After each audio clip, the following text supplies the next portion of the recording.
بسم اللہ الرحمن الرحیم۔ ایپیسوڈ 23۔ کتاب کا نام رزم و بزم، ساز و نغمہ، حسن و عشق اور محلاتی سازشوں کے جال میں پھنسے ہوئے انسانوں کی وقت کے ہاتھوں ذلت و رسوائی کی جانگداز داستانیں۔ مصنف الیاس سیتاپوری۔ بازار میں مچھلیوں کا ڈھیر لگا ہوا تھا، بڑے بیوپاری بھاؤ تاؤ کر رہے تھے، یہیں دوسری طرف عام خریداروں کا ہجوم تھا اور بازار سے کچھ دور پڑاؤ تھا، وہاں مویشیوں اور مسافروں کا ہجوم پابا رکاب تھا۔ شاعر اسماعیل اور عاشوری ہنرمند بھی اس میں شامل ہو گئے۔ بہروز ان دونوں سے دور کھڑے ہوئے ایک تاجر سے باتیں کرنے لگا۔ راہب رابرٹ گرجا میں چلا گیا اور وہاں کے پادری کی مدد سے ملحقہ خانقاہ میں داخل ہو گیا۔ یہاں اس نے اپنی ایک فرضی کہانی سنائی۔ اس نے خود کو ننجوان کی خانقاہ کا راہب ظاہر کیا اور بتایا کہ وہاں کے مسلمان رہبانیت کو طاقت سے ختم کر رہے ہیں، کیونکہ رہبانیت کو اسلام بالکل پسند نہیں کرتا۔ خانقاہ اور گرجے میں مسلمانوں کے خلاف غم و غصے کی لہر دوڑ گئی اور راہب رابرٹ نے سب کے دلوں میں اپنے لیے رحم اور ہمدردی کا شاندار جذبہ پیدا کر لیا۔ کردوں کے تاجر نے بہروز کو ایک ضرورت مند سمجھ کر اپنے ساتھ رکھ لیا۔ بہروز نے اسے یہ یقین دلا دیا تھا کہ آذربائیجان سے فارغ ہونے کے بعد وہ تاجر کو اپنے ساتھ جارجیا لے جائے گا اور وہاں کے بادشاہ بقرات سے اس کی ملاقات کروا دے گا، اور وہ وہاں سے اتنا کچھ کما لے گا کہ زندگی بھر اس کا تصور تک نہ کر سکے گا۔ تاجر نے پوچھا، تو آذربائیجان کیوں جا رہا ہے؟ بہروز نے جواب دیا، مجھے بچپن میں آذربائیجان کے شہر ننجوان سے اغوا کیا گیا تھا۔ وہ جگہ جہاں سے مجھے اغوا کیا گیا تھا بڑے گرجا کے قریب تھی، مجھے دھندلا دھندلا سا یاد ہے۔ میں اپنے والدین اور خاندان کی تلاش میں جا رہا ہوں، اگر وہ مل گئے تو میں ان سب کو اپنے ساتھ جارجیا لے جاؤں گا۔ تاجر کو ذرا حیرت ہوئی کہ یہ بچپن میں اغوا ہونے والا بچہ جارجیا کے بادشاہ تک کس طرح پہنچ گیا۔ پوچھا، جارجیا کا بادشاہ تو بہت بڑی ہستی ہے، تو وہاں کس طرح پہنچا؟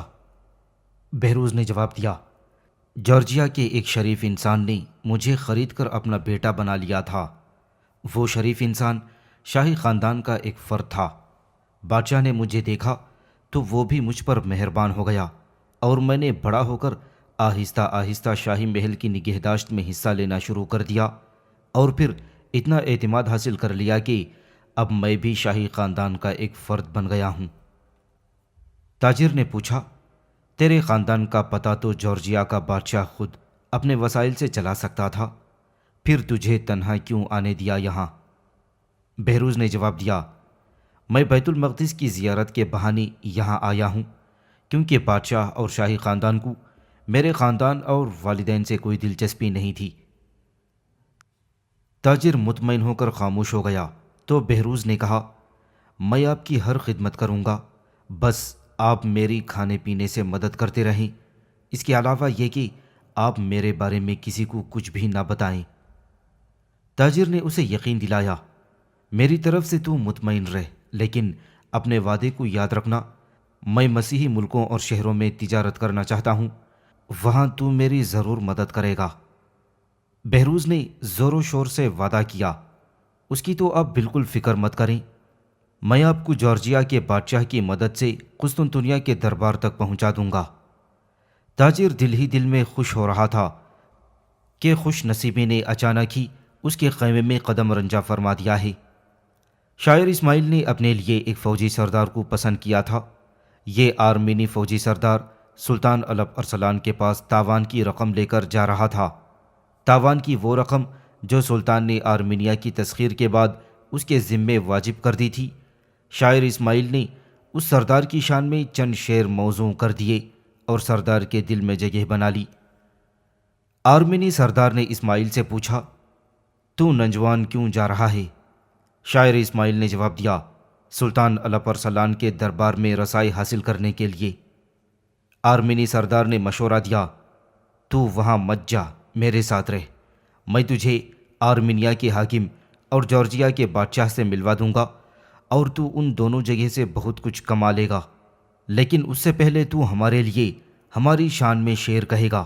میں خود بھی شاعروں کا قدردان ہوں۔ شاعر اسماعیل نے پوچھا، کیا میں آرمینیا اور جارجیا کے دربار میں جگہ پا سکتا ہوں؟ آرمینی سردار نے جواب دیا، کیوں نہیں، اگر میں چاہوں گا تو ایسا ضرور ہوگا۔ شاعر اسماعیل نے کہا، تو ٹھیک ہے، میں آپ کے ساتھ رہوں گا، لیکن آپ مجھ جیسے گراں مایا ہیرے کو سلطان اور مسلمانوں سے چھپا کر رکھنا ہوگا۔ آرمینی سردار نے جواب دیا، یہ میرا کام ہے، تو بے فکر رہ اور میری شان میں چند یادگار اشعار مزید کہہ دے۔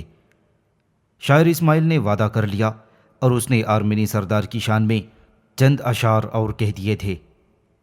آشوری ہنرمند نے اپنے لیے ایک مسلمان امیر کا انتخاب کیا تھا۔ یہ امیر ملا کاشانی سلطان الپ ارسلان کے پاس ایک عرض داشت لے کر جا رہا تھا۔ کاشان میں اس کے ساتھ ناروا سلوک کیا گیا تھا۔ کاشان کے حاکم نے ملا کاشانی کے علم و مرتبے کو نظر انداز کر کے جاہلوں کو اپنے دربار میں جگہ دے دی تھی، اور ملا کاشانی نے یہ فیصلہ کر لیا تھا کہ وہ سلطان سے کہہ سن کر اس حاکم کو معزول کروا دے گا یا پھر خود ہی سلطان کے دربار میں جگہ حاصل کر لے گا۔ آشوری ہنرمند نے امیر ملا کاشانی کے گھوڑے کو کسی جڑی بوٹی سے اچھا کر دیا تھا۔ ملا کاشانی نے اس سے پوچھا، کیا تو طبیب ہے؟ آشوری نے جواب دیا، اس کیفیت کا میں خود بھی مریض ہوں۔ میری بدقسمتی نے میری تمام خوبیوں اور ہنرمندیوں کو زنگ لگا دیا ہے۔ ملا کاشانی نے کہا، ذرا کھل کر بات کر، تو کیا کہنا چاہتا ہے؟ آشوری نے جواب دیا، میں ایک ہنرمند ہوں، کئی ہنروں میں اپنا ثانی نہیں رکھتا۔ میری ان ہنرمندیوں کا صلہ صرف بادشاہ ہی دے سکتے ہیں، اس لیے میں سلطان الپ ارسلان کے پاس جا رہا ہوں۔ اگر میں وہاں تک پہنچ گیا تو خیر، ورنہ پھر خودکشی کر لوں گا۔ ملا کاشانی نے اسے دلاسا دیا، میں بھی وہیں جا رہا ہوں، سلطان سے میں تجھے ملوا دوں گا، تو فکر مت کر۔ ملا کاشانی اس آشوری جوان کو اپنے لیے تائید غیبی سمجھ رہا تھا۔ اس نے فوری طور پر یہ فیصلہ کر لیا تھا کہ مناسب طرح سے استعمال کرے گا اور سلطان کو اپنا احسان مند کر کے اپنا دلی مقصد حاصل کر لے گا۔ آشوری نے جواب دیا، کیا آپ مجھے واقعی سلطان سے ملوا دیں گے؟ ملا کاشانی نے اسے اپنے پاس ہی رکھ لیا اور کہنے لگا، میں سلطان سے پوری طرح سفارش کروں گا اور پھر تو زمانے شاہی میں اپنا مقام خود بنا لے گا، یہ میرا وعدہ ہے۔ آشوری ہنرمند ملا کاشانی کے ساتھ اس کے خیمے میں رہنے لگا۔ ان کی اگلی منزل مقان تھی، دریائے ارس کے کنارے۔ دریائے ارس کے ایک کنارے پر مقان تھا اور دوسرے کنارے پر مغرب کی جانب ننجوان۔ یہاں سلطان اپنے لشکر کے ساتھ مقیم تھا۔ مقان بھی آذربائیجان کا حصہ تھا۔ سامعین سے گزارش کی جاتی ہے کہ ہمارے دونوں چینلز کے پلیٹ فارم سے جتنی بھی آڈیو بکس کی ریکارڈنگ کمپلیٹ ہو چکی ہے اسے خود بھی سنیں اور زیادہ سے زیادہ شیئر کرنے کی کوشش کریں، اور ہمارے سوشل میڈیا پلیٹ فارم کے لنکس ڈسکرپشن میں دیے گئے ہیں۔ ہمیں سبسکرائب اور فالو ضرور کریں تاکہ آپ کو ضروری اپڈیٹس ملتے رہیں، اور ہماری ٹیم کی فنانشیل سپورٹ کے لیے پیٹریون کی لنک ضرور چیک کریں۔ جزاک اللہ۔ شام سے ذرا پہلے یہ لوگ مقان پہنچ گئے اور دریا کے قریب پورا قافلہ خیمے نصب کرنے لگا۔ یہاں سے قافلے کو تقسیم ہو کر تبریز، گیلان اور پھر ننجوان چلا جانا تھا۔ مشرق سے آنے والے قافلے یہاں پہلے سے ٹھہرے ہوئے تھے، اس لیے خاصی چہل پہل ہو گئی تھی۔ مقان والے قافلے والوں سے خرید و فروخت کرنے پہنچ گئے۔ اس طرح تینوں سمتوں سے آنے والے قافلے یہاں کئی دن تک مقیم رہے۔ پھر شام تو خیموں کی تنصیب اور کھانے پینے کی تیاریوں کی نظر ہو گئی تھی۔ دوسرے دن صبح کو قافلے کے بے فکر نوجوان ادھر ادھر گھومنے پھرنے لگے تھے۔ مقان کا ایک ٹیلہ اس لیے مشہور تھا کہ اس پر چڑھ کر دریا میں رواں دواں کشتیوں کا نظارہ کیا جا سکتا تھا۔ یہاں آنے والوں کے لیے ایک چھوٹا سا بازار بھی لگتا تھا۔ مسافر اور سیاح یہاں ریت پر قالین بچھا کر بیٹھ جاتے اور آپس میں باتیں کرتے رہتے۔ یہاں مختلف شہروں کے لوگ آپس میں ملتے تو دوستیوں کا آغاز ہوتا، اپنے اپنے علاقوں اور شہروں کی باتیں ہونے لگتیں، اپنے اپنے حکمرانوں کی رحم دلی یا ظلم و ستم کی داستانیں بیان ہوتیں۔ اس طرح وقت بہت عمدہ گزرتا۔ اس ٹیلے پر شاعر اسماعیل، بہروز اور عاشوری ہنرمند بھی اکٹھے ہوئے تھے اور اپنے اپنے بارے میں ہر ایک کو بتایا تھا۔ عاشوری ہنرمند نے بتایا، میں ملا کاشانی نام کے ایک امیر کے ساتھ سلطان کے پاس جا رہا ہوں، یہی میرا پتہ ہے۔ شاعر اسماعیل نے بتایا، آرمینی سردار جو آرمینیا کی طرف سے تاوان کی رقم لے کر سلطان کے پاس جا رہا ہے، میں اس کے ساتھ جا رہا ہوں اور یہی میرا پتہ ہے۔ بہروز نے کہا، کپڑے کا مشہور تاجر احمد کاشغری میرا میزبان ہے، میں ہر جگہ اس کے ساتھ رہوں گا۔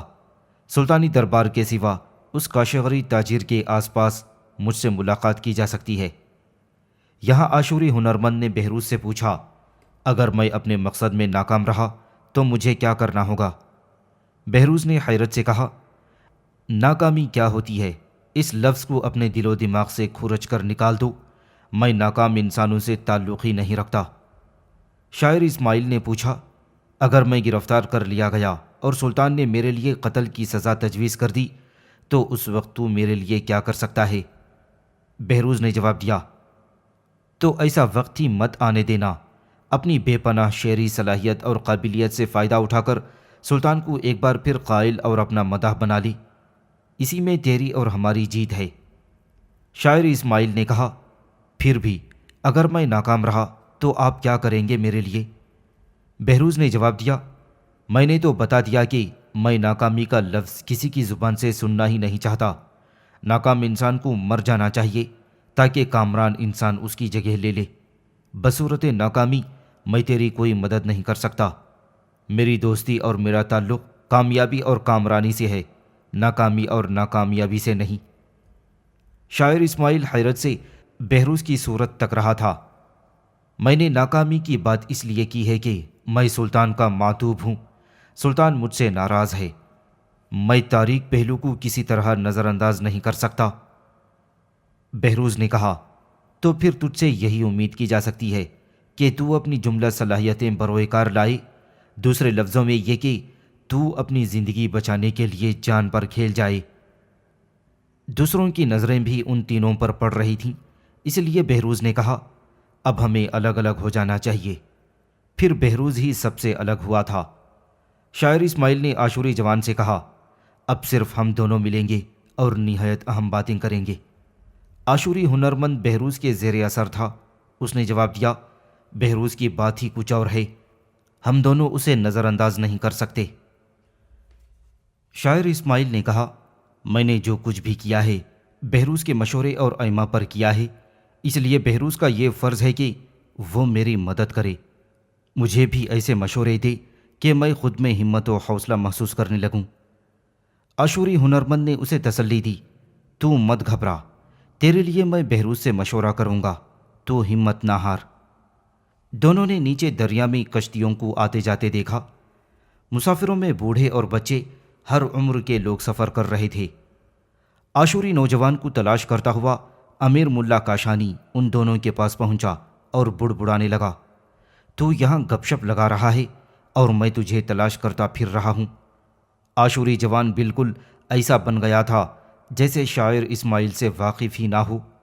اس نے نیچے دریا میں رواں دواں کشتیوں کی طرف اشارہ کیا، آپ بھی دیکھیں کیسا دلکش منظر ہے۔ ملا کاشانی نے کشتیوں کی طرف دیکھا اور منہ بناتے ہوئے کہا، منظر تو اچھا ہے، لیکن جب تک سلطان سے ملاقات نہیں ہوتی اور اپنی بات نہیں بنتی مجھے کوئی منظر اچھا نہیں لگے گا۔ شاعر اسماعیل کسی اجنبی کی طرح اپنے ممدوح آرمینی سردار کے پاس چلا گیا۔ چوتھے دن انہیں بھی کشتیاں مل گئیں اور یہ لوگ بھی دریا کے دوسرے کنارے پہنچا دیے گئے۔ یہاں سے ننجوان بہت زیادہ دور نہیں تھا۔ ملا کاشانی نے عاشوری ہنرمند سے کہا، چند دنوں میں ہم سلطان کے پاس پہنچ جائیں گے، اس دوران تو کوئی ایسی چیز سلطان کے لیے تیار کر لے کہ وہ تیرا تعارف بن جائے۔ عاشوری ہنرمند نے اپنے سامان میں سے ایک خوبصورت منقش پیالہ نکالا۔ چاندی کا یہ پیالہ ذرا دبیز تھا اور اس کی سب سے بڑی خوبی یہ تھی کہ اس کی باہری سطح تو منقش تھی لیکن اندرونی سطح غیر منقش تھی۔ ملا کاشانی نے اس پر اعتراض کیا، یہ پیالہ اندر سے منقش کیوں نہیں ہے؟ عاشوری نے جواب دیا، چونکہ منقش حصوں میں میل کے جم جانے کا احتمال ہوتا ہے، اس لیے پیالے کی اندرونی سطح غیر منقش رکھی گئی ہے۔ ملا کاشانی نے پیالے کی اندرونی اور بیرونی سطح کو غور سے دیکھا اور پوچھا، سچ بتا، یہ کام تو نے کس طرح سر انجام دیا ہے کہ اندرونی سطح پر اس کا نام و نشان تک نہیں؟ عاشوری نے جواب دیا، جناب، یہی تو میرا کمال ہے۔ انہوں نے سلطانی خیموں کو دور ہی سے دیکھ لیا۔ جو لوگ اس لشکر کی طرف جا رہے تھے، یہ سب راہ میں ایک دوسرے سے ملے۔ ملا کاشانی نے آرمینی سردار کو مسیحی لباس میں دیکھا، اس کے ساتھ ہی اس کا عملہ بھی تھا، اسی میں شاعر اسماعیل تھا۔ ملا کاشانی نے اس سے پوچھا، کیا تو مسلمان ہے؟ آرمینی سردار نے جواب دیا، میں مسیحی ہوں اور آرمینی سردار بھی ہوں۔ ملا کاشانی نے پوچھا، جب تو مسیحی ہے تو سلطان کے پاس کیوں جا رہا ہے؟ کیا مسلمان ہونے کے لیے؟ آرمینی سردار نے جواب دیا، نہیں، میں تاوان اور خراج کی وہ رقم سلطان کو دینے جا رہا ہوں جو آرمینیا کو فتح کرنے کے بعد سلطان نے وہاں کے حکمران پر عائد کر دی تھی۔ ملا کاشانی نے نہایت فخر و تکبر سے عاشوری کی طرف دیکھا اور پوچھا، عاشوری جوان، تو نے اس آرمینی مسیحی سردار کی بات سنی؟ اس کا آرمینی حکمران سلطان کا باج گزار ہے۔ سردار نے کہا، اس میں آپ کے لیے فخر و غرور کی کیا بات ہے؟ یہ کہ ہم مسلمانوں نے اپنے زور بازو سے ایک دنیا کو اپنا باج گزار بنا لیا ہے۔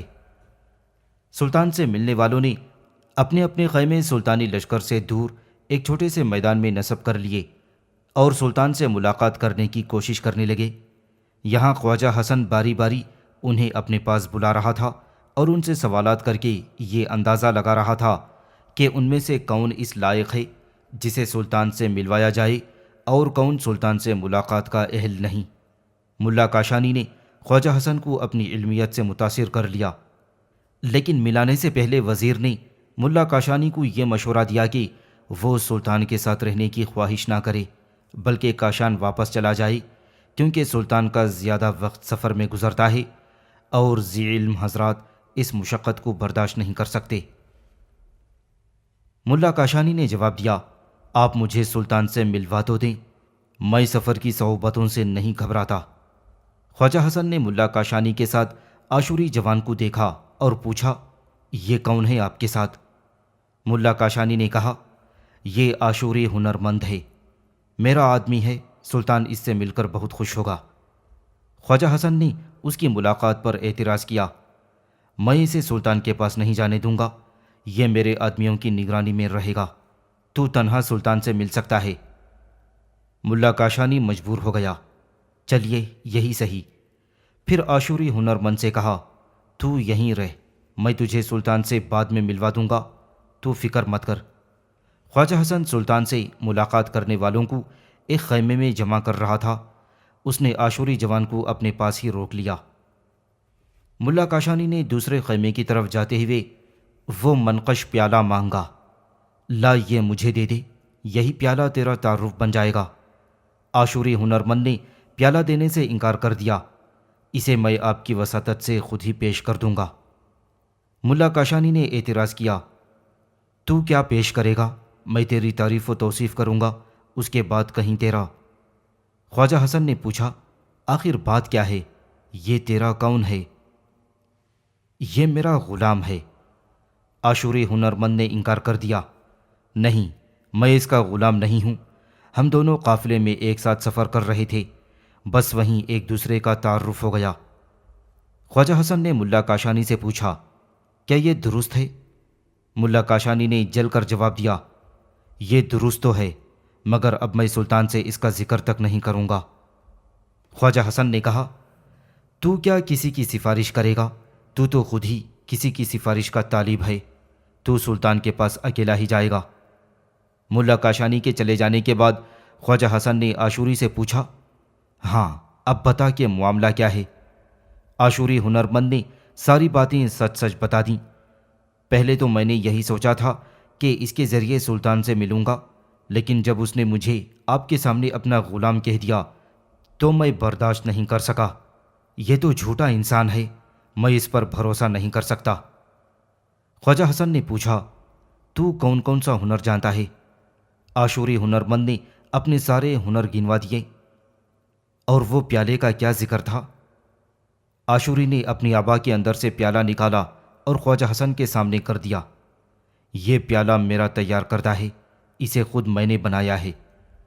خواجہ حسن نے پیالے کی خوبیوں کو ایک نظر میں بھانپ لیا اور کہنے لگا، خوب، اس کے باہری نقوش اس کے اندرونی سطح سے غیر متعلق ہیں، بہت خوب۔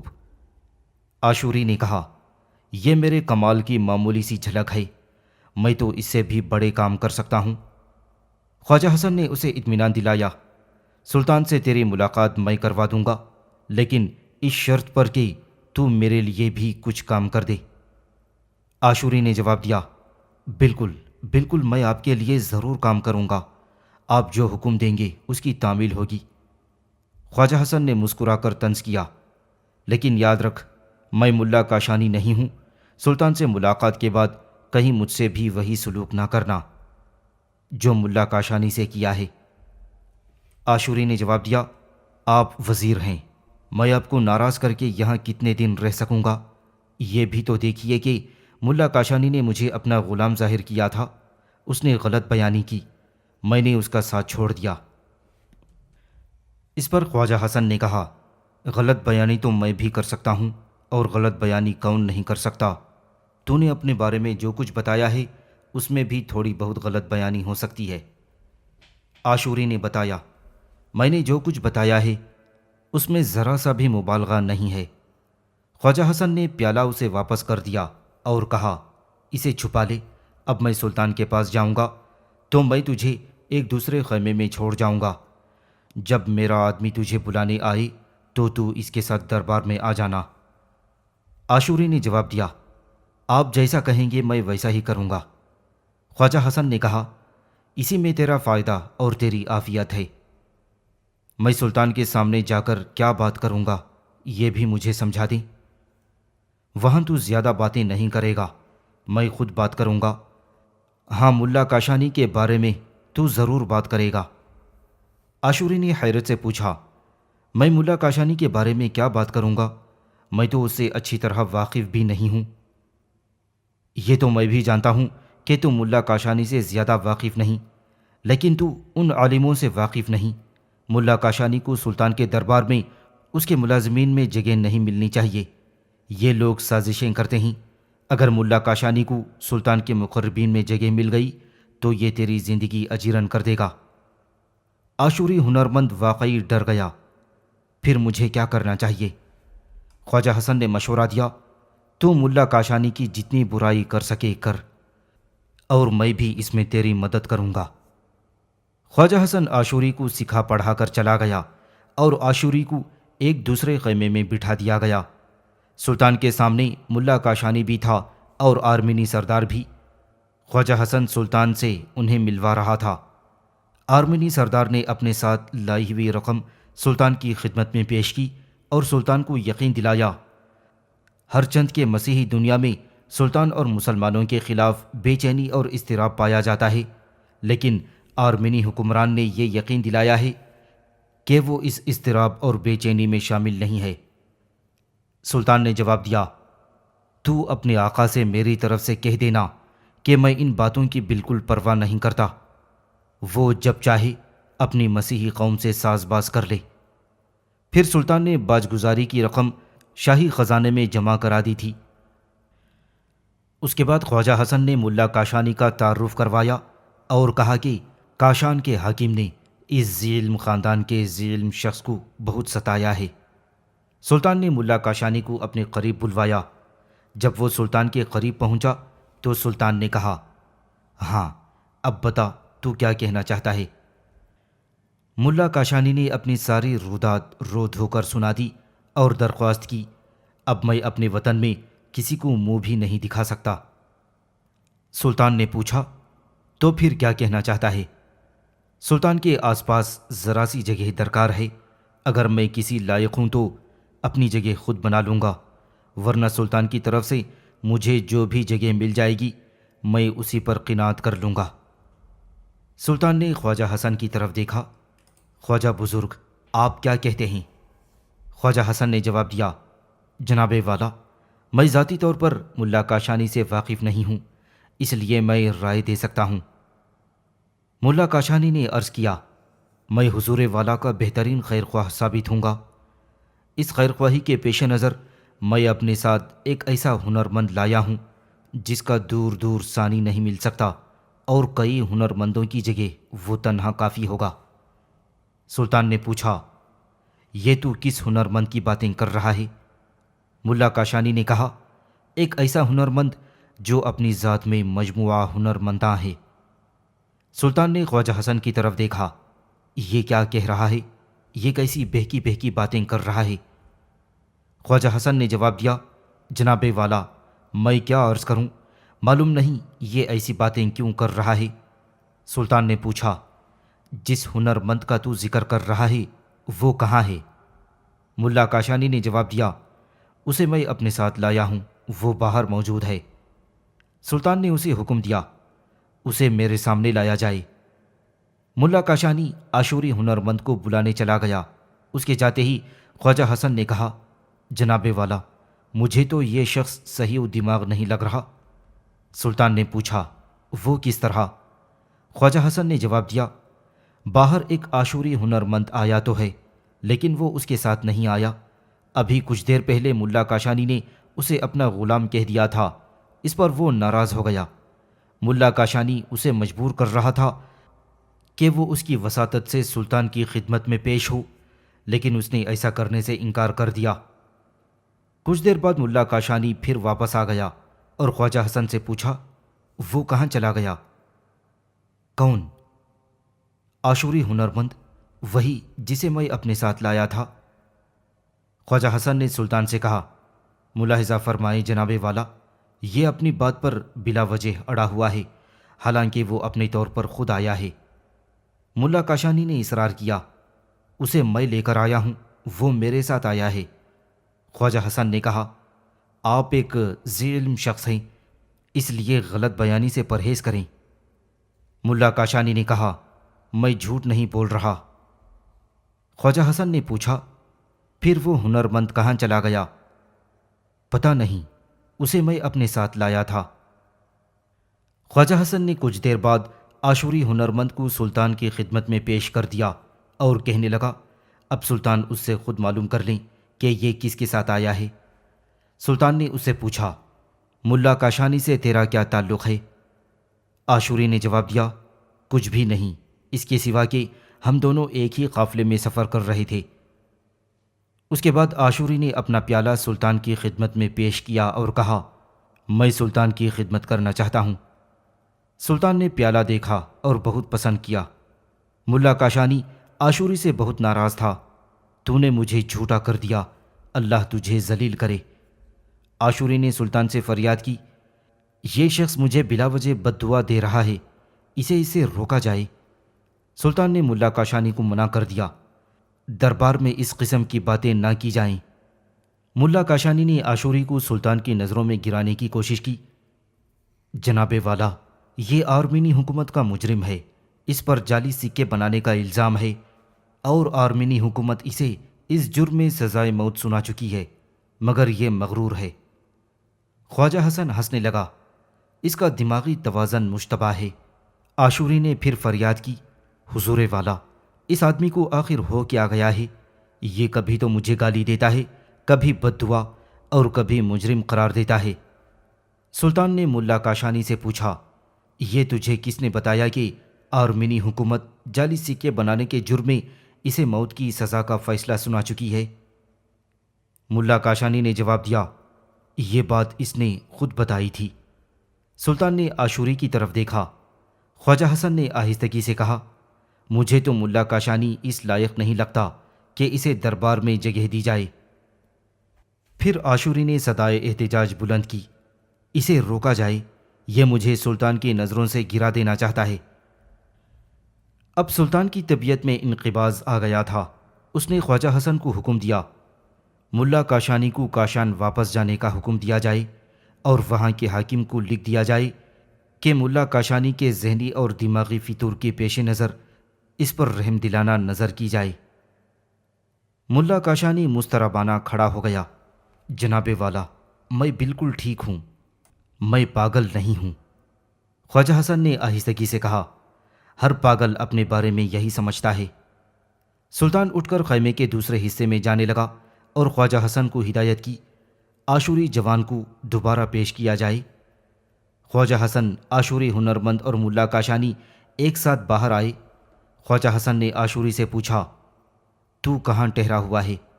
ملا کاشانی نے جواب دیا، یہ کہاں ٹھہرے گا، میرے ساتھ میرے پاس ٹھہرا ہوا ہے۔ خواجہ حسن نے آشوری جوان سے کہا، تو کہیں بھی ٹھہرا ہو، مجھے اس سے کوئی غرض نہیں، لیکن اب تو اپنے خیمے میں ٹھہرے گا، یہ خیمہ میں تجھے فراہم کروں گا۔ ملا کاشانی آگ بگولا ہو رہا تھا۔ خواجہ حسن، تو اس سازش میں برابر کا شریک ہے۔ خواجہ حسن نے آشوری ہنرمند سے کہا، تو کہیں بھی ٹھہرا ہوا ہو، مجھے اس سے کوئی غرض نہیں، لیکن اب تو اپنے خیمے میں ٹھہرے گا۔ خواجہ حسن نے برہمی سے کہا، تیری زبان اور تیری غیر ذمہ دارانہ باتیں ہی تجھے ہمیشہ ذلیل و خوار رکھیں گی۔ اب میں یہ سوچ رہا ہوں کہ حاکم کاشان کے نام تیرے حق میں حکم جاری کر دیا جائے یا نہیں۔ تو انتہائی جذباتی اور غائب الدماغ شخص معلوم ہوتا ہے۔ ملا کاشانی چیخنے لگا، میں کاشان واپس نہیں جاؤں گا، وہاں کا حاکم مجھے قتل کرا دے گا۔ خواجہ حسن نے غصے میں پوچھا، تو اگر کاشان نہیں جائے گا تو پھر کہاں جائے گا؟ آشوری جوان نے پوچھا، میرے لیے کیا حکم ہے؟ خواجہ حسن نے کہا، پہلے میں اس پاگل سے نمٹ لوں، پھر تیرے لیے کچھ کروں گا۔ ملا کاشانی نے پھر احتجاج کیا، خواجہ حسن، آپ مجھے پاگل کہہ رہے ہیں، میں آپ کو پاگل نظر آتا ہوں؟ خواجہ حسن کاشان کے حاکم کے نام حکم نامہ لکھنے لگا۔ اس پر ملا کاشانی نے منع کیا، میں نے جو کہہ دیا کہ میں کاشان نہیں جاؤں گا، اور خواجہ حسن، تو وہی ہے نا جس کی گردن پر سابق وزیر حمید الملک کندری کا خون ہے؟ خواجہ حسن نے نرمی سے جواب دیا، مجھے تجھ سے ہمدردی ہے، میں نے سابق وزیر عبد الملک کا خون کروا دیا تھا۔ یہ آشوری ہنرمند جعلی سکے بنانے کی وجہ سے سزائے موت پا چکا ہے، معلوم نہیں اور کیا کچھ تیرے دماغ میں بھرا ہوا ہے۔ ملا کاشانی نے پھر منع کر دیا، میں کاشان واپس نہیں جاؤں گا، میں کہہ جو رہا ہوں۔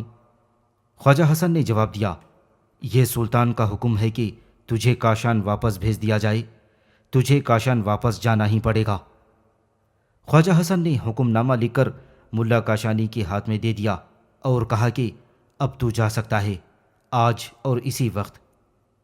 ملا کاشانی نے تون اور کرہن حکم نامے کو عبا کے اندرونی جیب میں رکھ لیا اور کہنے لگا، میں جانتا ہوں کہ تو نے یہ سلوک میرے ساتھ کیوں کیا ہے۔ خواجہ حسن نے جواب دیا، اب تو جا سکتا ہے۔ ملا کاشانی وہاں سے چلا گیا۔ خواجہ حسن نے آشوری سے کہا، مصیبت گئی، میں تو ڈر گیا تھا کہ سلطان آرمینی سردار کو بلوا کر تیرے سامنے کھڑا کر دے تو تیرا کیا حشر ہوگا؟ کیا تو جعلی سکے بنانے کے جرم میں سزائے موت کا حکم سن چکا ہے؟ آشوری نے جواب دیا، میں نے یہ جرم ہرگز نہیں کیا تھا، مجھ پر یہ الزام لگایا گیا تھا اور سزائے موت کا حکم بھی صادر کر دیا گیا تھا۔ خواجہ حسن نے کہا، اور تو نے یہ ساری باتیں ملا کاشانی کو بتا دی تھیں؟ ہاں، بتا دی تھیں۔ تو پھر تو میری یہ بات یاد رکھ کہ جو شخص اپنے راز دوسروں کو بتا دیتا ہے تو گویا وہ خود کو دوسروں کے حوالے کر دیتا ہے۔ خواجہ حسن آشوری ہنرمند سے ناراض ہو گیا تھا۔ آشوری جوان خواجہ حسن کی خوشامد کرنے لگا۔ خواجہ حسن نے کہا، اب میں یہ سوچ رہا ہوں کہ دوبارہ تجھے سلطان کے سامنے لے جاؤں یا تجھے یہیں دفع کر دوں۔ آشوری جوان خوشامدی کرنے لگا، ایسا مت کریں، میں آپ کے بھی بے حد کام آ سکتا ہوں۔ خواجہ حسن نے کہا، مجھے تجھ پر رحم بھی آ رہا ہے، تو یہاں رہ سکتا ہے، لیکن اس شرط پر کہ تو سلطان کے علاوہ میرا بھی تابع فرمان رہے۔ آشوری نے جواب دیا، میں عزت و آبرو سے زندگی گزارنا چاہتا ہوں۔ خواجہ حسن نے کہا، تجھے ساری چیزیں مل جائیں گی، لیکن یہ بات ہمیشہ یاد رکھنا کہ تو میرے اختیار اور میرے قبضے میں ہے، میں تجھ سے ناراض ہو کر تجھے آرمینی حکومت کے حوالے بھی کر سکتا ہوں۔ آشوری کانپ گیا، میں سلطان سے زیادہ آپ کا تابع فرمان رہوں گا۔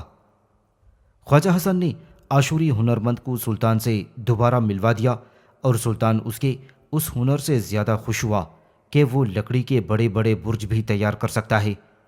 ایسے 2 منزلہ 3 منزلہ برج جن میں سینکڑوں سپاہی بیٹھ کر دشمن کی فصیلوں پر حملہ آور ہو کر قلعے کے اندر جا سکتے ہیں۔